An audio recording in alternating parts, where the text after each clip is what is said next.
Have you ever put an oven rack in a garbage bag? It turns out that this trick will save you a lot of time. Scrubbing a burnt grill rack is an annoying task.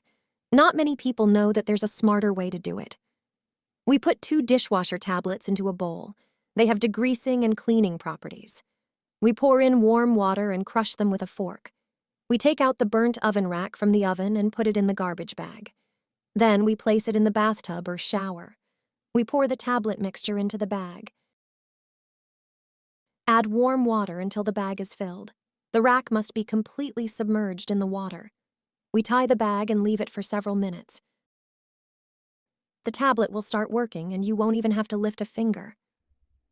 Then we take out the rack and wipe it with a sponge. Even stubborn grease comes off right away.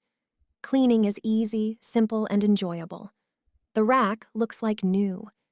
You will never have to scrape off burnt residue again.